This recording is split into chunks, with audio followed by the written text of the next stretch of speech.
আসসালামু আলাইকুম। নতুন ডিসিদের কর্মস্থলে যেতে বারণ, প্রধান উপদেষ্টার সঙ্গে ব্রিফিং স্থগিত।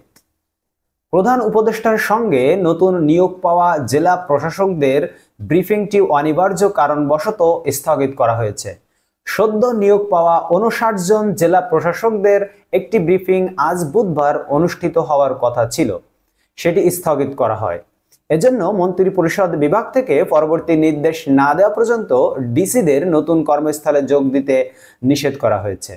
তাদের ঢাকায় অবস্থান করতে বলা হয়েছে। সবাইকে হোয়াটসঅ্যাপে এ বার্তা প্রেরণ করা হয়েছে এবং প্রাপ্তি স্বীকার করতে বলা হয়েছে। মন্ত্রিপরিষদ বিভাগের যুগ্ম সচিব মোহাম্মদ খোরশেদ আলম খান বলেন, প্রধান উপদেষ্টার সঙ্গে নতুন নিয়োগ পাওয়া সব ডিসিদের একটি ব্রিফিং সকালে ১১টায় প্রধান উপদেষ্টার কার্যালয়ে নির্ধারিত ছিল। অনিবার্য কারণবশত সেই ব্রিফিংটি স্থগিত করা হয়েছে। এর প্রেক্ষিতে আমরা কর্মস্থলের উদ্দেশ্যে তাদের যাত্রা করতে বারণ করেছি। পরবর্তী নির্দেশ না দেওয়া পর্যন্ত তাদের ঢাকায় অবস্থান করতে বলেছি। প্রসঙ্গত, সোমবার দেশের ২৫ জেলায় নতুন ডিসি নিয়োগ দেয় সরকার। পরদিন মঙ্গলবার আরও ৩৪ জেলায় ডিসি নিয়োগ দেওয়া হয়। তবে ডিসি হিসেবে নতুন নিয়োগ পাওয়া এই ৫৯ জনের মধ্যে অনেককে নিয়ে তীব্র আপত্তি ও ক্ষোভ জানানো হয়েছে।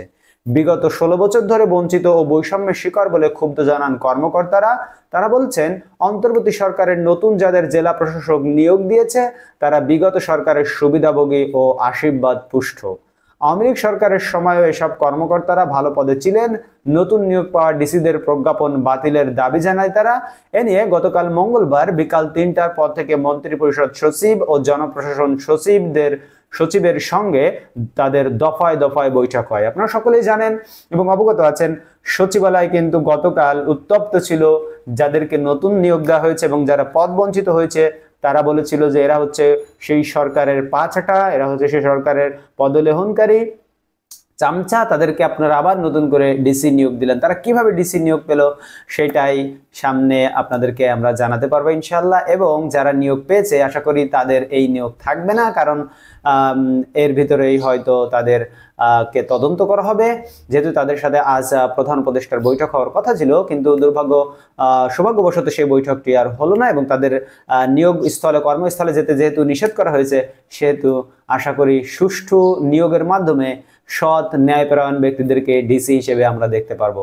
ধন্যবাদ সবাইকে ভিডিওটি দেখার জন্য। বন্ধুরা, আমাদের পরবর্তী ভিডিও দেখতে চাইলে আমাদের চ্যানেলটিকে সাবস্ক্রাইব করে রাখুন এবং আমাদের ভিডিওতে অবশ্যই একটি লাইক দিবেন। একটি লাইক দিলে কি হয়, একটা লাইক দিবেন। দেখা পরবর্তী ভিডিওতে ইনশাআল্লাহ। সে পর্যন্ত আল্লাহর রহমতে সকলে ভালো থাকবেন। আল্লাহ হাফেজ।